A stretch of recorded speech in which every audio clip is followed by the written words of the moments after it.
Hello and welcome back everybody to the I-League Season 2, the European Qualifier 8 for this. It is the final as well, so whoever wins this series will advance to the next round. Lions versus HellRaisers is what we're looking at, a best of 3 series.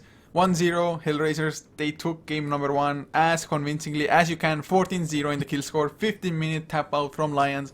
They definitely have to bring out something else, but looking at the bans, already we see a respect ban on the Enigma somewhat.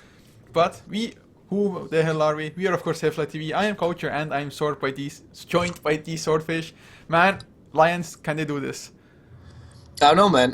When we started the series, we both said the Lions might seem like the stronger team, but HellRaisers took game one so convincingly. Now I'm doubting my own words, man. It's just they were so good. They played so well. After game 1 as well, I was like, we both said that Lions might be the better one coming into this, but my god. Oh wow, it was really a show of force from them. But Lions now, they get their hands on the Vengeful Spirit, so already they have one stun on their heroes, man. It's way better than in game number 1. That's all they needed. Actually, to be fair, the lack of lockdown game number one really hurt Lions so much. Well, this time around, probably won't make the same mistake again, or at least, I mean, it's not like they have to go for 5 heroes that have stuns. Just a couple of them will be fine, especially the supports, maybe just have a little bit of a more active early game. Maybe that's what's going to favor them. But HellRaisers now, what are the heroes that they themselves could go for? Ogre Mage is definitely the hero that they pretty much run whenever it's available almost. So I would expect either that to come out, or I guess maybe something like a Death Prophet, or Jakiro once again still available. Jakiro would be a good pick. I think HellRaisers like this a lot. But I mean, for the first picks, it's always depends on what you're planning on. I don't know if HellRaiser will go with the same strategy again. I don't know. It really depends on what HellRaiser is feeling today. It could be a Death Prophet, it could be a Titlaner as well. HellRaiser does like the core Jakiro a lot though, so that should be taken into consideration. And all there we have it as well. Yeah. They more often than not do run it in the offlane. Goratz himself, of course, the drafter as well. So guess he likes the hero, especially after game number 1, man. He's probably gonna love that hero even more than he did before. But Ogre will be the second pick, so I guess a rather HellRaisers just standard start for them. That Ogre is very powerful. It got banned. One of the first 2 bans was Ogre in the first game. He's really powerful too, and he can disintegrate very squishy support and stuff like that, like Venge. So I like it. The Viper though, for Lions, I think this time they're gonna go for a full-on lane dominance with this hero. Like it's his ability to do so. I mean, Viper definitely kind of has to go for it as well. And there are a handful of teams rather that kind of excel at Viper more than other teams. I don't know how they exactly do it, but some Vipers just even carry the games, just hard right-click carry as well. One of the teams is Invasion, for example. So I'm not too sure if Lions can play it at the same level as Invasion can, but it's definitely probably a step in the right direction. Just be a little bit more like maybe early mid-game focused. And now they're gonna ban out the Death Prophet and the Ancient Apparition. Interesting bans. And the ban that I find interesting from HellRaiser is the Drow Ranger. I guess they don't want to combine it with the Aura from the Vengeful Spirit. I mean, it definitely would have been a strong one. Plus, of course, Viper, traditionally not the heaviest right clicker, as in physical damage goes, but having the precision aura would make her, or him, or it, I don't even know what gender the Viper is, but would definitely make it stronger. The Viper gender is definitely one of the most unanswered questions in Dota, together with Oracle. They were asking me the other day, I don't really know what Oracle is. It's hard, man. Those questions are better left untouched, or to some lore chunkies or lore fans, something like that. I don't know. But Undying 4th ban from HellRaisers. Any thoughts on that? Yeah, that's an interesting ban, huh? Maybe they want to make sure Alliance doesn't get the full. Like, Undying has really good domination in the laning phase and in the early game, so I guess combined with Viper's a really dangerous presence. But I don't think it's that good of a synergy again with Vengeful Spirit. I don't really know why they banned the Undying. I guess does Lions usually play Undying? I'm pretty unsure. I don't think it is the case. I highly doubt that as well. The games I've seen of Lions, maybe I've seen like one Undying, but it's definitely not a regular thing. But they do pick up a Slark now, and Lions, although the draw was banned, still picking up a Visage for themselves. I guess it's a strong hero for the burst. Of course, the familiars are rather annoying as well, but HellRaisers themselves now picking up a Dazzle. So I guess they want to just make sure that really anybody who gets focused is alive at Lions. They Ooh. are going back to the bread and butter, man. I've seen them play the Lycans so many times, especially in the Battle of Central Europe, and they have, I think they won every single game I myself, at least personally, casted off Lions with the Lycans, so Mm. they know how to play that hero for sure. But what do you think of it?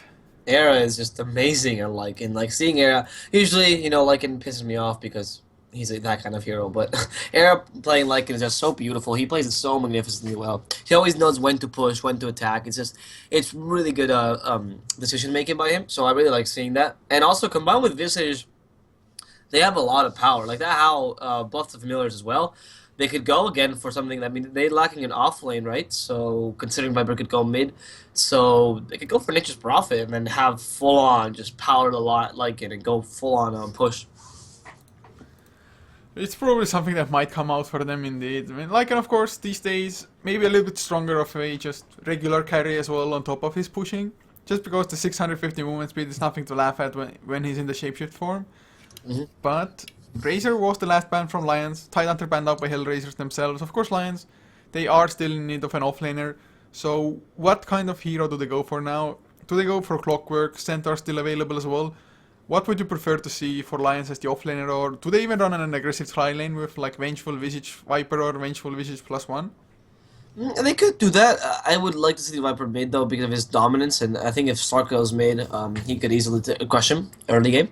For Lions though, I think the best. I honestly love the Nature's Prophet because of his versatility and also the fact that he has a great push. They could, on top of that, Clockwork and Centaur are decent because of the other ganking potential. I think that would be the three major picks, I guess. And HellRaisers is going to go for a Puck, which is something they love playing as well. I think it's going to be a Puck off lane. I think it's probably going to be a Puck mid lane with once again HellRaisers running the Chikiro off lane. I would think so at least. They could switch it up with a Chikiro mid lane against Lycan and Puck off lane as well. But just having seen HellRaisers run the Chikiro off lane so often, I would still think that's the same laning for them. Yeah, I don't know. To be honest, the Jakiro mid lane against say any possible hero just could dominate the lane pretty well. And also Goritz really likes the Puck, so there's that. But yeah, you're true. You're right. The Jakiro offlane is also one of the favorites, so it really depends on what they want to do and how they see the laning phase. It could still be the Stark mid lane as well. Put the Puck or put the Jakiro on tri lane, because the Stark can do pretty well in mid as well. So well, last pick for Lions. What is your choices for the offlane? What are? I think Centaur probably just blow up somebody. Hoofstomp also a stun that can even go through Shadow Dance if placed correctly of the for the Slark, so definitely not a bad one to go for. Maybe Puck or can just phase shift out of it rather easily. The same can be applied for a Yule Scepter Chikiro, for example. Mm-hmm. But I would still prefer the Centaur definitely over the Clockwork, for example. Mm-hmm. I guess there's a slight chance for the Doombringer, for example, still against Slark and that's Puck. true. And, But whoa, okay then. well, I like this pick. I mean, I really like this pick. I mean, who doesn't like Axe, man? It's always Yes. gonna be fun to see, and Jonas, some fan picking it up as well. Usually is the offlane player. I guess they might run like a dual offlane now with Dazzle plus Axe. Oh, that's true. Dazzle Axe is really powerful. Wait, no. What am I saying? Oh What no, is- Dazzle's on the other side. God, Never mind. My you bad. got excited. I got excited as well for a second. I was like, oh man, that's an awesome combination. But I guess they might still run some form of. I'm not even too sure how they're going to run the lanes now, in all fairness. I guess Axe might just completely sack the offlane and be in the jungle. Mhm. I mean, that could be, but Axe jungle is not that powerful regardless. So I don't know. It kind of depends how lucky you get with certain creep camps or whatnot. I've seen like 4 position Axes just purely be in the jungle and actually get off to a really good start, just because most people are like, yeah, Axe jungle isn't all that fast, they're not going to ward off the camps or anything, and suddenly he comes in like 10 minutes, Blink Dagger, maybe a little bit earlier even, and just Blink Berserker's Call. It's almost impossible to escape early on. That's true. And that's a really good thing against the Puck as well, because Puck will almost always be caught in that Blink Berserker's Call because of the low cast time and whatnot. In addition to the fact that he has a couple seconds where he's going to be like kind of disabled and attacking the Axe. So yeah, interesting choice. I don't know. I really don't know how this Axe is going to lane. He's the only person. Anyway, we should start presenting the teams actually. Yes, so for Lions on the dire side, Sealkid playing the Vengeful Spirit, leaving Handscan on the Visage, Jonathan Fan taking up the Axe with Era on the Lycan, of course, has to be expected, and the Ape Mother will be the last one on the mid lane Viper. As for HellRaisers, we are going to have Goretz with the off-lane Jakiro mid. It's going to be Alpha playing that puck, and down bottom we're going to have a tri-lane with Dread as the support Ogre Magi, Goddamn as the second support with the Dazzle, and finally Artis as our carry Slurk with that super cool shark head. So for HellRaisers, to be honest, if this goes to late game, who do you think just has the better of it? It's hard to say because Lycan is always it's so powerful in late game, but a Slurk is nothing to be laughed at in the late game. In terms of supports, though, it's just the fact that the Viper kind of falls off. The Axe is not that powerful in late game either, but the Dazzle is always really powerful. The Yoga Match is really powerful as well, and the Jakiro is good if he gets an Aghanim, something of the sort. So, and the Puck is also very useful. So I would say I would favor HellRaisers slightly, but not like I think if it's if it goes to late game, it's still anyone's game. I think if Ape Mother gets a reasonable amount of farm, they might have the better late game, just because Visage, he transitions into a rather just heavy support as well, maybe going for like an AC, depends on how much farm he gets. That's true. Although then again, man, just Ogre Magi with Aghanim Scepter can blow up people, but it's definitely gonna just come down to who has the better farm on really all of the heroes in general, not just like the solo cores, the one positions. So it's gonna be team efforts for both, for sure. It's not like one guy is gonna carry them all. Yeah, it's definitely gonna be. Also, it depends on the plays they do. Like, is it really easy to misplay with the Lycan, which is true. Like, if you have a Lycan, it's really easy to like make a mistake, and he's gonna push like what happened in TI4 with what was it, LGD versus DK, and Lycan just kind of pushed mid and won the game when everything was seemed to be lost. Like, it's just that kind of things can happen with the Lycan, so it's gonna be pretty scary. Yeah, I guess HellRaisers, like with the Liquid Fire, they have a reasonable amount of push themselves as well. It's not definitely as crazy as a Lycan, especially if the Lycan has the Necrobook as well. But it's always nice to be able to punish something after the team fight actually happens. But Sealkid, he wants to sneak his way to Goretz. Jakiro is playing it rather safe at the moment, and of course this time around, he's against the tri-lane, which is definitely stronger than the dual lane he was facing in the last game. So he's playing it accordingly as well. In the meantime, Chonos Fan taking quite a lot of damage in the jungle, but has enough for Tranquil Boots, for example, if he wants to go for those. And he's going to do exactly that. Going to run all the way home anyway, reaching up and go back into the jungle. But level 4 already on the Axe, that's excellent. Yeah, he's doing really well. I forgot also that they buffed his passive as well slightly. Oh, Goretz in trouble now, being hit by... Oh, that's done. Goretz is going to go down to that Soul Assumption. Wow. Yeah, that was Hanskin getting revenge for last game. And Lions already off to a way better start just because they had 0 kills in the game number 1. So taking the first blood, making sure the Chorus doesn't get off to like a crazy good start. Definitely probably an important factor in their ability to just set up their own mid game really. Of course, Axe also getting this amount of farm is maybe a little bit worrisome for HellRaisers because they as well aren't doing anything about it. And although the safe lane is just completely free for them, you can already see the Ogre going top lane to just help the Jakiro. How much can an Ogre actually do, especially if he's only level 1? Yeah, the Ogre, I mean, he's about to get level 2, I guess. But I guess he can put some fear, psychological pressure, I guess, on the enemy team, so they can't really push that well. He has the Ignite to stop him a little bit, but I think if they get the Jakiro with a couple stuns, the Ogre can't do much there. And I think the Ogre might want to go for the Axe here. Oh, he's gonna find Jonathan Fan. He has the Ignite. Oh no, he's too scared. He's not mad enough to fight the Axe. The Axe just kind of runs into him. He is so damn screwed. They have the Berserker's Call as well for the additional lockdown. Goretz does come in with a dual rep. It's not gonna be enough though, I believe, in the end. Yes, Jonathan Fan gets the kill. Now Goretz even got slowed down. Soul Assumption, will the Wolves get the body block going? Era comes in from the other side as well, but doesn't get the perfect block off. So Goretz will escape, but 2-0 for Lions. Off to an excellent start, and just look at Artis, 28 and 0, whereas Era on the Lycan 27 and 17. Yeah, it's very true. Jonathan Fan now fighting Artis, and Artis might be going down here with giving that extra advantage to Era. No, somehow managing to get the aggro off. I don't know how he did it exactly, but... Yeah, he just right-click a creep to get rid of it, probably. But Jonathan Fan, he was lacking like 5 mana for the Berserker's Call there as well, so... A little bit unfortunate, but Axe, he just man-moded against the Slark, and Slark couldn't do much of anything. This axe is proving to be a very effective pick, to be honest. Like he's gotten flow 5 already. Like he's as farmed as the carry in the enemy team. Has a lot of last hits. Probably gonna get an early blink if he keeps staying in lane. And the Slug is gonna have a hard time against an axe, like due to the increase in armor and stuff. So I like the axe pick. He's being really good. Really good. Yeah, most certainly so. We'll see if he can get a fast blink there, and he's going to transition back into the jungle. And I guess if you keep on stacking in the jungle, your farm might be faster than in the offlane, or not might be, but probably will be faster. So he just definitely wants the fast blink dagger, or really any other item he might want to go for. But I just think kind of like blink axe is the way to go. It's just so strong.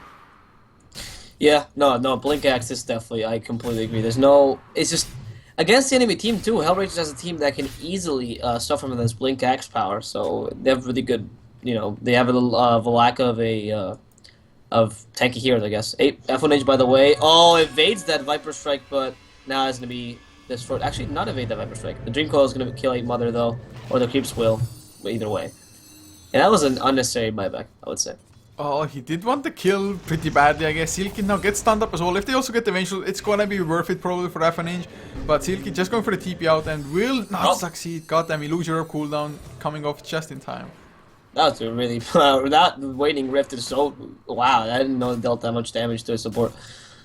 But yeah, that was good. I guess the buyback was ended up being worth it. But honestly, just the first pretense, the buyback was definitely not a good idea. But now they equal the charts a little bit. Now it's 2-3. It's pretty good actually for the HellRaisers team, and they're back into the game now. Yeah, not doing bad at all. And looking at the mid lane, just last hits. What chat brought to my attention is that Puck is 30-8 compared to a 19-6 Viper. I wouldn't have thought that the Puck can actually do much to stop the Viper from farming. I'm not too sure if Viper was just trying to harass the Puck with the poison attack constantly, or if he wasn't focusing on his own farm, but I definitely didn't expect Puck to be just this far ahead. Yeah, F1H plays a really good Puck, I guess. There's that. Like every time I see F1H on the Puck, he really dominates the lane. And now Artist takes the tower down bottom. Actually, Gordon's in trouble. Toss Wall Assumption be hitting him for quite a lot of damage. Can the Wolves finish him off? Most likely not. Using Liquid Fire to make sure that, yeah, and the Dazzle comes in. So Gordon's gonna be alright. But yeah, sorry. Yeah, go ahead. Okay. Artist has been getting a lot of solo farms, wanted to mention. Like you said, Lycan's doing much better in terms of lane, but he's been doing a lot, very well in farming. Kind of passively there, so there's gonna become a point where the Stargate is just gonna come out with a blink or whatever and start dishing a lot of damage. I mean, he probably does have to go for a blink. They probably want to take the initiative themselves. Mid lane though, Dream Coil used for Ape Mother, Fire Blast already used for F1H, drops pretty damn low, but the Shallow Grave will keep him alive. But man, they have so little damage against Ape Mother just because Dazzle. You need heroes to surround him completely for the Shadow Wave almost. They couldn't get that. F1H though does survive thanks to the help of Dazzle, but for a 3 versus 1 gank, it was more painful than it should have been.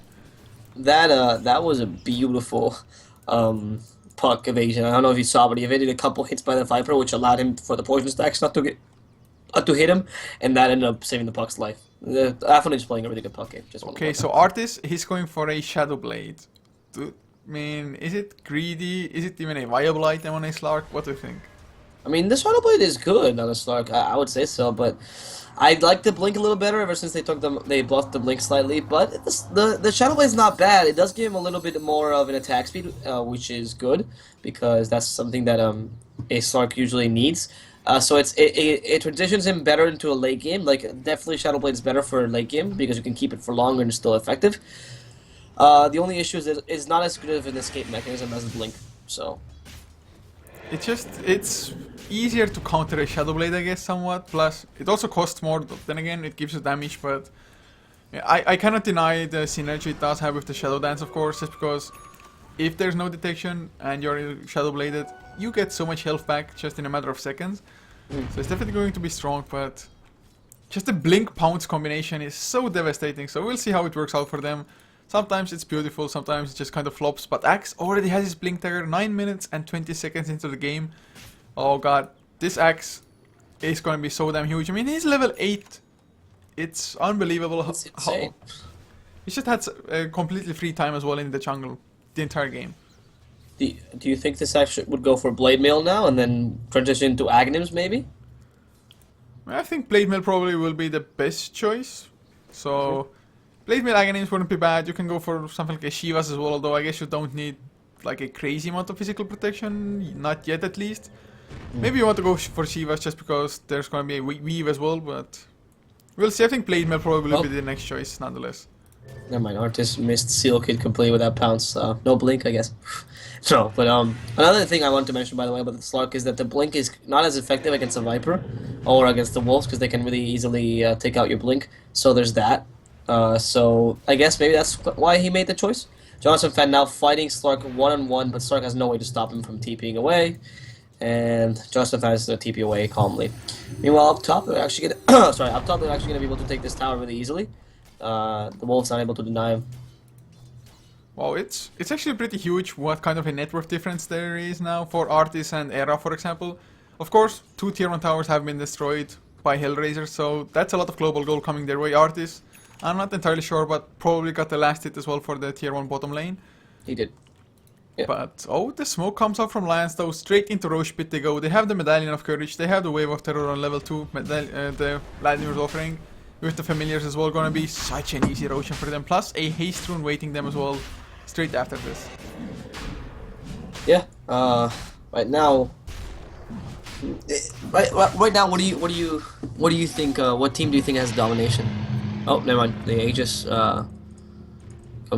taken down completely. Now Artist trying to find a kill. Steel Kid is gonna be found out. Artist managing to get a kill, but he is gonna be fighting Era with that really slow transformation. Can he kill him?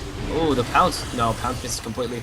And the hasted Sark is trying to run away. Ape Mother now fighting Dread, and goddamn, Ape Mother gonna go down.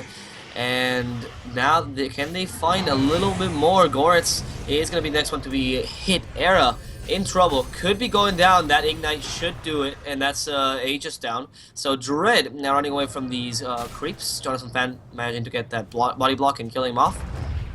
And well, that was I was saying the domination was for Lions with that Aegis, but I think HellRaisers did a decent job of turning it around. I guess somewhat. Like they did get the Aegis.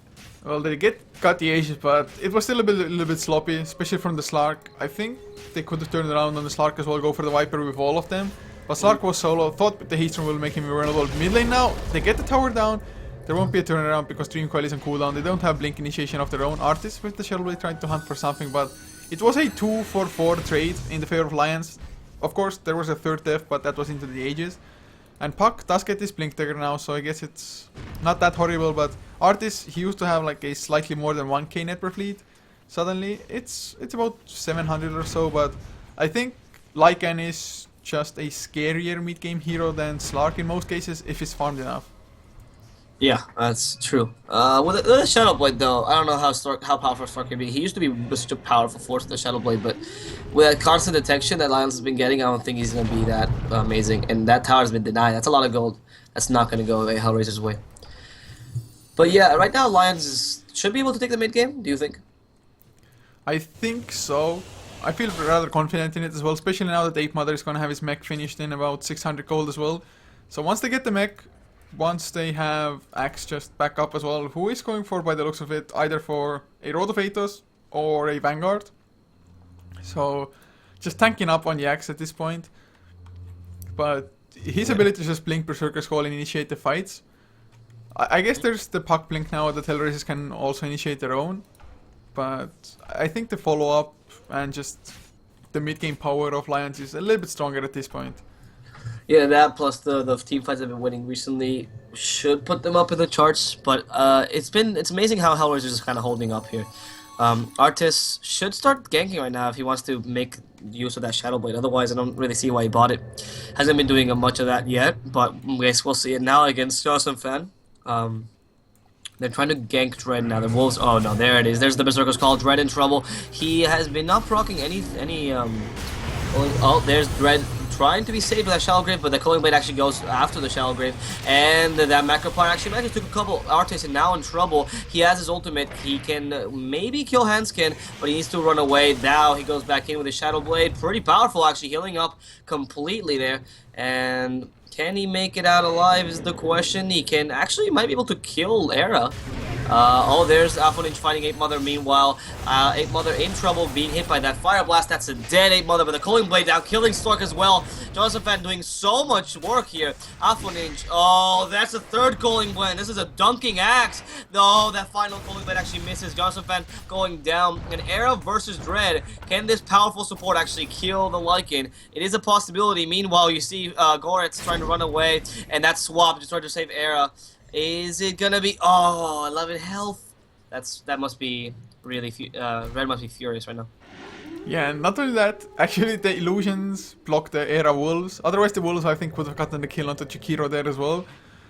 So slight misplace, but all in all, a pretty damn crazy fight. I'm not even too sure how many people died just because it went on for so long, and the fight recap is a little bit off. But there were at least 3 Culling Blades, almost a 4th one. It was so close to getting the Chikiro as well. Dread does miss the tower deny here as well. The Wolves from Era will or had enough. But that was just a Culling Blade fest. At least 3 of them used there.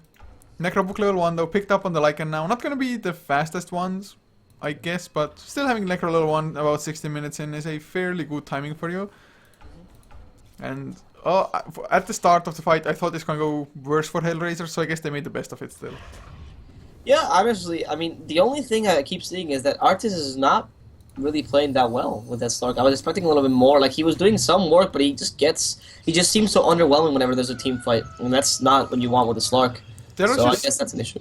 There's just so many like rather tanky heroes. Venture Spirit is the only like super squishy target, but Dream Coil used onto Jonathan Fan. Purely defensively though from Alpha Ninja. He has a haste rune if they want to turn it around. Seal Kid, he gets pounced upon from Artis, so that's the one target he could go for, and he found it as well. Now though, maybe in some trouble, Jonathan Fan down to oh god damn. The soul assumptions from Artis is just too damn strong. Era pops the ultimate. They are on the escape though. Jonathan Fan is pretty low, but maybe can blink in and turn things around with a nice Berserker's Call. In the meantime, Alpha Ninja will escape with the haste and the illusory orb. Mech done now on Ape Mother finally. So they're gonna have that to work with, but Vengeful Spirit, I mean, he really is the only one that Artis can just safely solo kill like that. Which is a bad position to be in, to be honest. I mean, he's going for the Scotty now, I'm assuming, with that ultimate orb, but I don't know. He can't solo Jonathan Fan, and obviously cannot solo the Viper, so the Slurk is actually quite countered here in this lineup. And there's Jonathan Fan with a double Berserker's Call. He's gonna go down though. That a lot of multicasting Magorits might be going down first, trying to lead the Ice Path first, and the Macropyre as well. Hanskin next one to go down. Artis is now being Calling Bladed. He just got dunked. And now, can they kill Dread? Yes, Dread is being called by the Berserker's Call. Dread has to keep hitting Jonathan Fan, trying to deal a lot of damage, but not enough. He is going to go down before he can kill the axe. And now, Lajons taking the complete lead in this game, I would say. Yeah, that was just a massive fight. I mean, 5 for 1, only losing support. Axe, of course, dropped pretty low as well. But the thing is, with an axe, even if you stun him, he's still going to have the counter helix to work with. So, you kind of need to back off from him. And HellRaisers, they are just heavily lacking the damage. I mean, axe up to 1.6k gold. Going to finish up the full Crimson Scar soon enough. It's just, what do they actually have to kill them when the mech comes out like that as well? It's, like we saw, just way too hard for them. Although TPs are coming in, Jonathan Fan blinks out, doesn't go for the immediate Berserker's Call onto Dredge just because maybe one too many TPs were coming in. But they get the tower down, they get away with all of their lives. Just, things are going extremely well for Lajons at this point. Yeah, it's hard to imagine because they also don't have like a bad mid. It has been gone to 20 minutes in, so their mid game, which like you said is superior, especially because of the axe. Is still there. And the next one for a Vanguard as well. That's an interesting pickup. Do you think Crimson Guard might come out this game? It probably will with him having that chainmail as well. And on the courier... Oh, never mind. Might be just a Vanguard into that blade mail now. Yeah. So I'm not too sure if the Vanguard was entirely necessary. Although then again, Crimson's Guard, it would have been like so-so. It's not like they have any illusions or just massive units or something. So Crimson's Guard wouldn't have had too much value here, I think, in this game. At least compared to some other games. For example, if HellRaisers had a Crimson Scar, would be excellent against the Wolves, incoming Necrobooks, Familiars. But they really don't have a hero to build it anyway. Goretz also went for a Road of Athos rather than a Yule Scepter on the Chikiro. So, I mean, I'm not too sure. I think the Vanguard, it's a reasonable tanking item, I guess, so... I think the Crimson Guard in this case actually would not be that bad because Stark relies on attack speed, Puck does not deal that strong damage, and obviously the Poison Touch, also physical damage. So It does stop some sorts of damage. I don't think it would be the worst, but I would rather see the Aghanims. I don't know why he doesn't run on Aghanims. Like, the Aghanims on heroes, like the HellRaisers one, which have so little health. Like, Puck is already in Aghanim's range right now. He's being fighting a creep camp. Like, it's really easy to get them in Aghanim's range, so I don't know why he wouldn't do that yet. Like, it's really powerful item on Axe. It's really underestimated, to be honest. Well, I love Aghanim's axe just because even if you fail a Culling Blade, it's only a 6-second cooldown then, but they smoke up, they want to go for Artis. If the Blink Berserker Skull lands, it might just be a kill. But nope, he gets the Dark Pact off. It's not gonna be enough though, he's gonna get stunned, Culling Bladed. My freaking god. Blade Mail, of course, helped out even further, and just a TP out from the Dream Coil.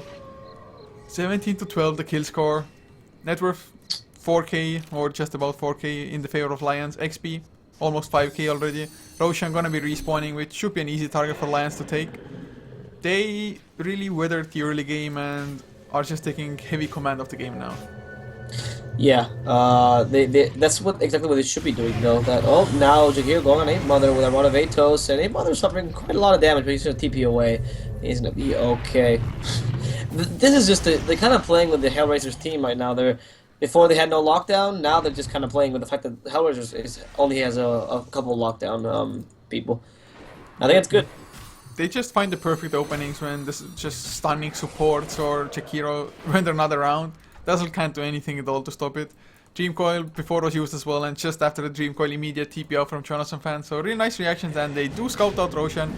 Gonna go for it, even pop the Necrobook level 3, which came out like 21 minutes into the game. A pretty good timing if you also have trades as well as Vladimir's before, and he's number 1 in network now.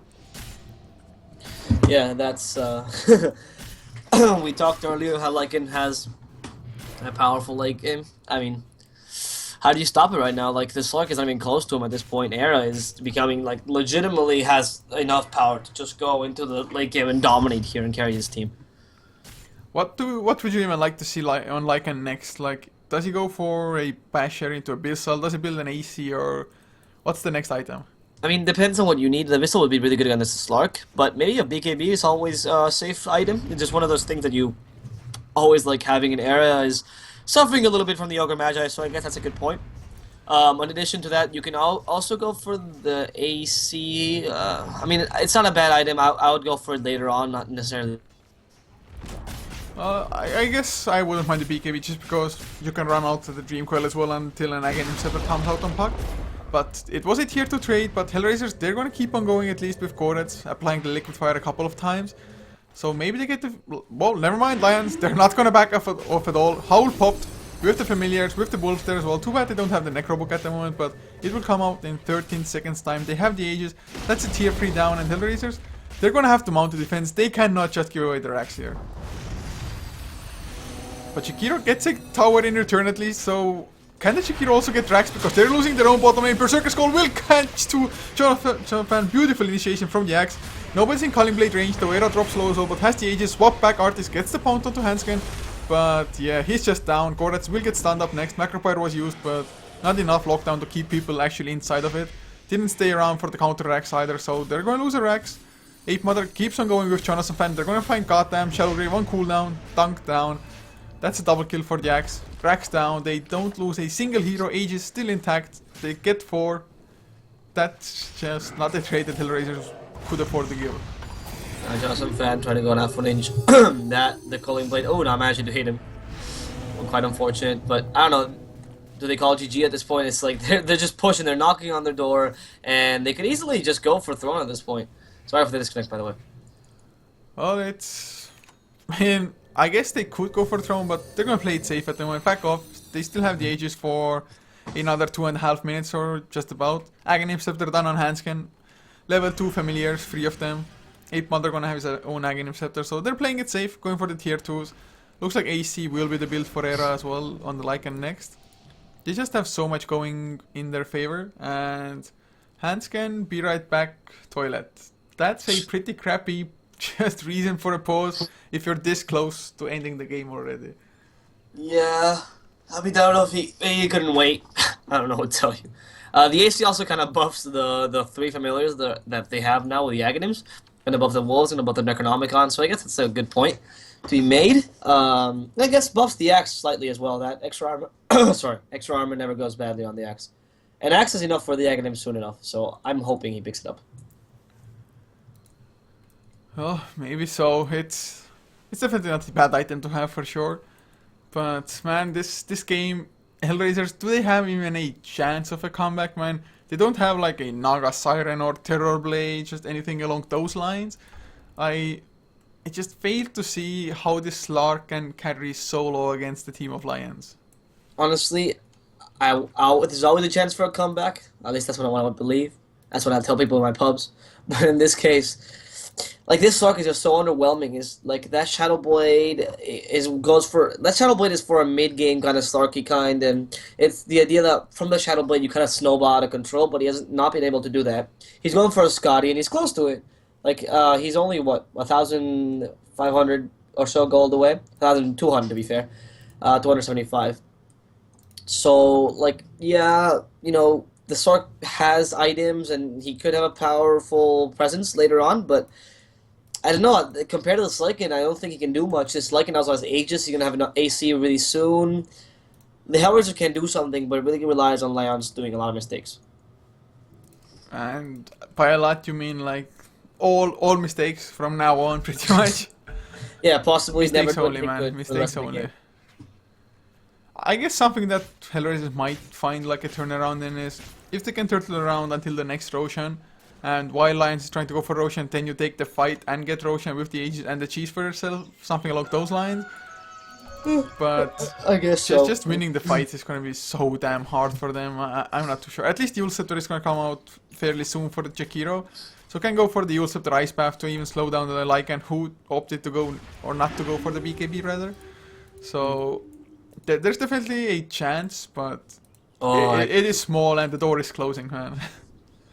Now that there's Aghanim's on Axe, I think it's GG. You can't beat Aghanim's Axe, man. No, but I really want to see him. Like, now Sarkin is going to be dunked. Like, Puck has, what? If he takes 200 damage, he's going to be dunked. Sark only needs to take, like, 600 or so. I mean, sorry, 900 or so. Like, someone with Dazzle, he only needs to take 100 damage on even. Jakiro and Ogre Magi, similarly 400 or so. So, I don't know. This Axe is probably going to go out of control now. Well, I'd have to say he's already out of control, but now he even can't be stopped at all, more or less. So I guess if he goes like solo against a couple of heroes into the enemy base, he can, but he can legitimately solo Dazzle behind the tower, take a one hit, and then just dunk him. What's the threshold? 600? Oh no, 25. 625. My damn. Oh, poor Dazzle, man. I feel for you. Yeah, Dazzle's just gonna go in, try to do one of his spells, and then poof, die. And also, the Culling Blade goes to the shadow. Sorry, goes to the shallow grave. So. Oh, whoa! Arcane boots picked up on Visage, man. Something you don't see every day. Now it's interesting because they're trying to put some pressure. I think the guys from HellRaisers to try to change this game, I guess, around, which is good. They could almost take the Rags. It was interesting that they went and pushed this instead of this one. Oh, actually, you can't see my pings. Never mind. It's interesting they pushed the bottom lane instead of the mid lane, but. Well, in the meantime, Dreamcoil used on air. I just pops his ultimate. Has the shapeshift as well, of course. If they can get the pounce, but he's just running around in circles. Artist cannot find it. Yule Scepter up as well. Ice Path will follow. So maybe they can even kill Era. And once he comes back, he's not gonna have the shapeshift anymore. So they get the one kill, but Artist is dropping so damn low just to hand scan and the familiars. Soul Assumption not quite enough to get the kill. Now he's in the Shadow Dance. Familiars respawn. Oh god, they have the sentries, but Artist will be just slippery enough with the Shadow Blade. They did kill off Era twice, so that's a good thing for sure. Almost lost the Slark, but I'm pretty sure they only killed him once though. Did he lose the Aegis just as he died? Yeah. Oh my god. I thought like, when the hell did they kill him the second time? But I guess just perfectly timed by HellRaisers. Yeah, that was definitely completely planned by them. They had to let it watch, and then this is the time we can kill her. Oh, ours is gonna be found out now, and I think he's gonna go down really easily. There's nothing you can do there. The Culling Blade wasn't even needed. Well, and that's Aghanim's finished on Ape Mother now as well. So I guess once the Lycan respawns, you can just TP to the tier 2, start running towards the top lane, and go for the tier 2, take it down, go for Rex, and. Or do they wait for the next Roshan before actually forcing the issue, or do they feel strong enough? I don't know. Would you feel strong enough in that position? I certainly would. Man, this axe, 2.3k HP almost. You can just Calling Blade pretty much anybody with. I mean, who are the heroes that can have more than half HP? I guess Jakiro can be at more than half HP and survive. Like, he's the only one. Him and Slark are the only ones, and it's kind of like a joke when you can't even take half your damage without dying to a Calling Blade. Like, that's how powerful the enemy team is. It really feels like an Aghanim set to Reaper Cypher or something at this point. It's like, Yeah. once you're down to half HP, you are dead. But the difference is that you can Calling Blade just targets in a row, whereas Reaper Cypher can only use it once, so this axe, there's a potential for a rampage. I'm hoping for a Calling Blade rampage, although I have my doubts. It's probably not gonna happen, but one can dream. Yeah, we're slowly gonna see how this game turns into NBA Jam. You'll see, the dunks are gonna be insane this time. Axe can solo the Ancients at this point. Like, he can go carry mode. Like, he can, pick up something like a Mjolnir and just go full on Axe carry. Like, I think it's a possibility at this point. It's definitely possible. I mean, he can literally go for any item he desires. But Slark has picked himself up the Eye of Sky, so tanking up a little bit as well. Although, if he gets focused by Berserker's Call, most likely still will just die, and with a double damage on Axe, they take care of the tier 2. AC helping out from Era as well, of course. So that's all the outer towers down, and Lions, looks like they are backing off for now. Roshan will respawn in an unknown time, between like 0 and 3 minutes from now almost. We're gonna find out soon enough though when it actually respawns.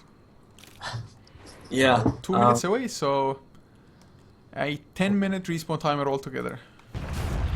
See if now if they take, I think that's what they're waiting for. Lions are probably waiting for the Roshan, get the cheese and the Aegis, and then just go in. I think that's the only thing they might be waiting for. Because at this point, the more time they give HellRaisers, sorry, the more chances there are of HellRaisers coming back. Not many, but there's more. Well, I guess there are some chances indeed, but it's just them not finding the farm to actually come back. That's the biggest issue for them. Yeah, that's a super good point. To be fair, there's only one lane of racks being... I can't draw on the map. There's only one lane of racks that's been pushed. So there's that. Like, it's not that much. Like, Lions, in terms of, structures and whatnot, are not dominating. It's more like in the team fights, it's just so powerful. So, we have Jakiro now, having picked up a Vladimir's offering as well. Trying to get some bonus armor for themselves, just tank up a little bit, I guess. It is kind of necessary, especially with the AC being on the enemy side as well. And getting some lifesteal extra damage for the Slark definitely won't be bad. And they are trying to split push. So Lions, they really are waiting for the next Roshan by the looks of it. They are giving a little bit of space to HellRaisers, but if they get cheese, if they get Aegis, that most likely is just a go time for them, and I don't think HellRaisers have what it takes to stop them. Unless Lions, they just split up their team and go for like 2 different places and first lose one fight and then lose the second one with just only half of their team on each side. Yeah, also in the off chance they just kind of run in and lose their mouse control halfway through the fight. Like, it's come to the point where we have to pray on these miracles to happen for the guys in HR to have a chance. Well, at least they're trying to go for a tier 2. Unfortunately, they don't have the Jakiro there pushing it with the liquid fire. But they might get the tier 2, so some extra global gold. Well, I guess they might have gotten it until 8 Mother TP'd in. Yeah, it's the fact where you're so scared of one guy with just 8 Mother, just that, and then you have to run away because it's too scary. Like, that's how weak a team at HR are. Like, they can't man fight this enemy team. They have to stay near base and hope for great pickoffs and amazing times and mistakes for the enemy team, and I don't know. Now the Aegis is going to be picked up relatively soon. This Russia's going down so quickly. So, they get the Aegis, it's on Era. Cheese will be picked up by Ape Mother, I guess. Jonathan Fan up to 4.1k gold. They can just start getting their next set of items already. I guess Puck has a U-setter now, so can survive for a little bit longer, but they really need some damage output at this point, which they are just not getting. And there's a BKB for Axe now as well. My god, man. I'm gonna be surprised if the Axe dies this game. Yeah, from now on, I mean, Axe has been playing an amazing game, though. You gotta admit, like, he's been such a powerful force this game. I'm pretty sure I would call him the MVP this time. I would think so as well, to be honest. He's been just setting up so many kills. Just really well played all in all. And now FNH goes in with a nice harass, but Necrobook used for Mera. Tier 3, it is just melting down. They do quite a lot of damage to Era anyway with Dreads, multicast, swap back. They don't want to lose the Aegis straight away. They're still coming pretty damn close to 30 HP remaining. Negative Burn is there as well. Does end now, but they get the kill off an inch, knife the Aegis, but they're losing Rax anyway in the meantime. So, can they keep the Rax alive? Use after used on Era. Shapeshift activated, and is he gonna go back for the Rax? I know they want it down. They're not gonna commit for it yet. So, that defense actually went better for HellRaisers than I would have just anticipated. Oh, but it seems like Johnson Fan is there. That's Berserker's Call. Artist being caught in that. Artist gonna go down. No Cooling Blade yet. That's an unfortunate turn of events. But the BKB hit on Johnson Fan is gonna be enough to stop any sort of harass on him. He's still in there trying to get Berserker's Call to get someone else. They got the Rax already. Goddamn, trying to kill 8 Mother. 8 Mother now fighting Artest. Man fighting him. Can he make it out loud? He's still the cheese, so he's gonna be fine. Artest is the one that's in trouble actually. And the dunk comes in. First Cooling Blade of the day. Goritz might be the second one. Can he be dunked here? Yes, the Cooling Blade. He's in range. There. No, the Yols. The Yols right on time. And Joseph Fan is somehow not going to be able to kill the Jakiro. Meanwhile, like Mother fighting Artist, Joseph Fan cannot kill the Jakiro. Artist now going down. And Yoga Magic is brought back, trying to run away. Can he? He can't. But he's going to be able to kill the Venge before he dies. This could be GG though. Air is still there. There's Howl activated. Those familiars doing a lot of damage. And somehow Axe has not gone down despite the immense amount of harass he's taken. There he's going now on Goritz. He has the dunk, but he's not able to use it just yet. And the Yol Scepter is too powerful. Can the Cooling Blade be used here? Yes, it will be. Those familiars actually stunning the Jakiro and blocking his path. And that's going to be the throne going down. Wow, really quickly. Yeah, it was a rather dominating performance from Lajons throughout most of the game really here. There was a small time where HellRaisers felt like they can actually fight a little bit as well, but they just couldn't find the proper openings. Lajons, they were grouped up enough so that they wouldn't get picked off by a Shadowblade Slark or anything like that. So well played from HellRaisers this time around, or Lajons rather. Not quite as dominating of a performance as HellRaisers had in game number 1, but we got what we predicted before the first game. It's going to a third game here, guys. We don't know who's going to win it yet, but we'll see. Definitely both teams have had dominating performances in each game. So we'll see who's going to come out as the victor, who's going to advance through this qualifier. But having said that, we are going to head into game number 3, guys. Hopefully you enjoyed the cast as well as the game. If you did, you can always follow HeflaTV for more content. It is Facebook and Twitter.com/HeflaTV. The links can also be found below the stream on Twitch. For the casters, it's @Coucher for me, @TheSwordfish for my co-caster, and see you guys for game number 3.